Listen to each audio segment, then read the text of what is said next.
So there are three main types of diabetes. The first one is type 1. This means that the human body is killing off the pancreas's beta cells due to an autoimmune condition. This is an issue because these beta cells create our insulin, which transports glucose within our blood into the cells, primarily muscle cells. Around 10% of diagnosed diabetes cases are type 1. Now with type 2 diabetes, either the body is not creating enough insulin or it has become insulin resistant. This just means that the insulin the body is creating is not doing its job at transporting glucose, otherwise known as blood sugar, into the cells properly. Type 2 diabetes makes up 90% of diabetes cases.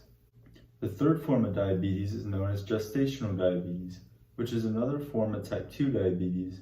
This form is identified in women typically during pregnancy. However, it is important to note that 50% of women diagnosed with this will then get type 2 later on in life. Symptoms of all forms of diabetes are listed as increased thirst, hunger, urination, fatigue, and weight loss. The way I would begin my nutrition care process for someone who may have diabetes is to assess them by marking down their biomarkers such as their height, weight, waist circumference, blood pressure, fasting blood glucose, triglyceride, and cholesterol levels.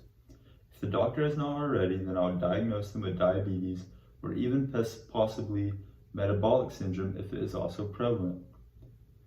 Then after a diagnosis, I will have an intervention assuring them that a diet revolving around diabetes is really what every human should be eating. It is just more important that you eat this healthy diet as you do not have room for error, especially when it comes to your carbohydrate intake.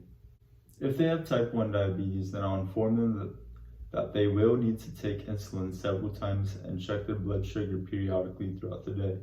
Also, if you are type 2, then you may also want to carry insulin, at least have on hand just in case to prevent hyperglycemia. So the diet and lifestyle should be centered around high fiber and low fat meals, along with regular exercise, and the carbohydrates they consume should be low on the glycemic index scale and rich in fiber such as fruits and vegetables. It is suggested that you at least have 14 grams of fiber within every 1,000 calories you consume, as well as making sure to get at least 150 minutes of regular exercise per week. Avoid consuming foods and drinks with added sugars, as this will spike your blood glucose levels tremendously. Now, it is important to note that if my client is trying to conceive a child, improperly controlled blood glucose levels during the periconceptional period increases the risk of maternal and fetal complications. High blood glucose during the first 2 months of pregnancy is teratogenic. This can cause cognitive abnormalities, including malformations of the pelvis, central nervous system, and heart in the infant. This exposure can also increase the risk of miscarriage. I'll then monitor and evaluate my client and track their progress.